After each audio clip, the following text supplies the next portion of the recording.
is Republican Congressman Mo Brooks from Alabama, a Tea Party freshman who was an original co-sponsor of the Cut, Cap, and Balance bill. Congressman, this bill is being debated on the floor now. It would roll back spending to 1966 levels, I believe. It's so extreme that even the Ryan budget would be unconstitutional, and it protects tax cuts for the rich and corporations. How is that a balanced approach in your view? Well, I respectfully disagree with your characterization of it. Quite frankly, in FY12, all it cuts is roughly $111 billion when we're facing a $1.5 trillion deficit. That means it's only addressing in FY12 7% of the problem. You know, we would all like to be able to spend money on programs, but in order to do that, you have to have that money in hand. No question about it, Congressman. We don't have it. We simply do not have the money to spend on all the things I think that you're doing a great job of telling us the budget, but why don't you answer my question?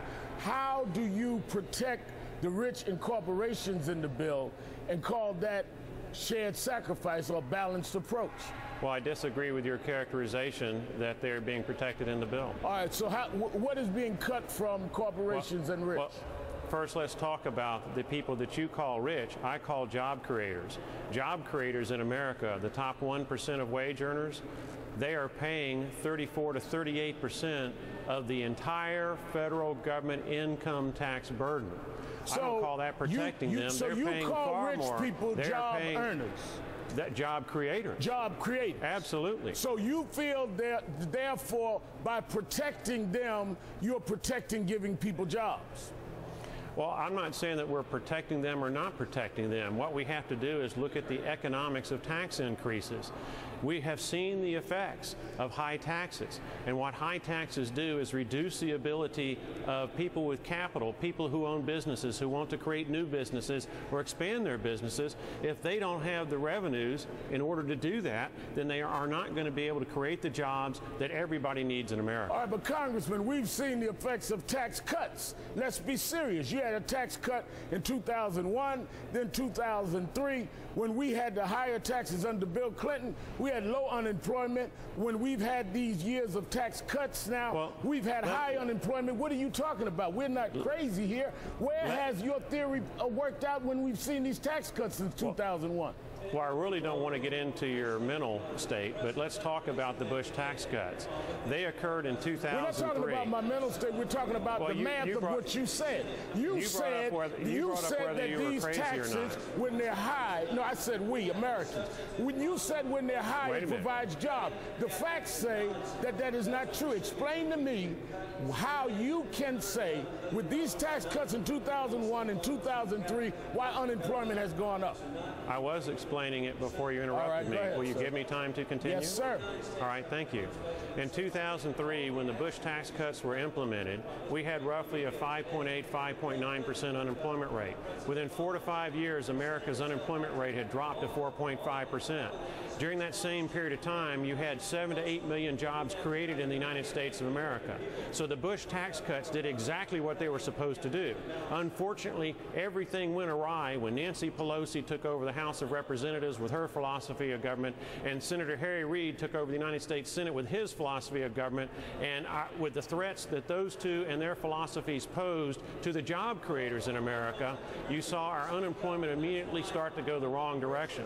But the facts are there. Look at the Department of Labor statistics. Look at also the impact on the deficit. The deficit declined during this same period of time. I need to get to the debt ceiling, but the fact is that those tax cuts are still in place. So the fact that anyone got in office didn't change the tax code at all, which is not the statement that you made.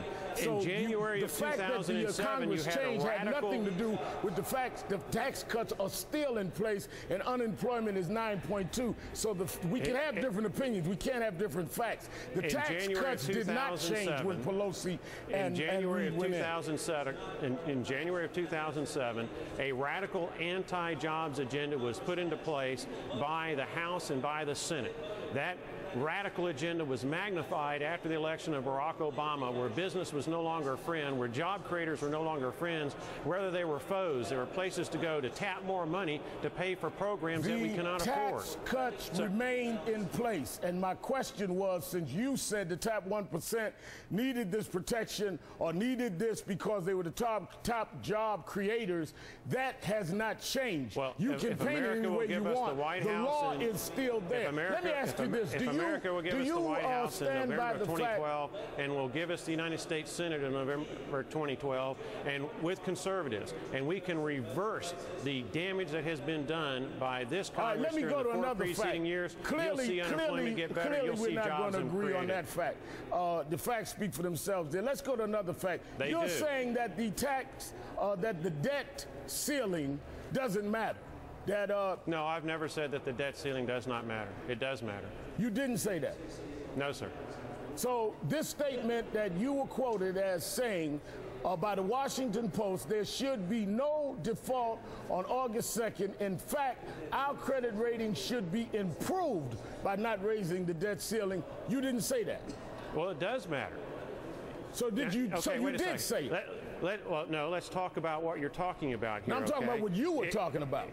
That's right. And what I was talking about was in the context of whether an increase or lack thereof in the debt ceiling would have an impact on the credit rating of the United States of America. That's one thing. It's another thing to say whether it would or would not have an impact on the economy of the United States of America or some of the programs of the United States of America. It definitely will have an impact on the economy of the United States of America. So it will affect the credit rating, but that doesn't affect the country.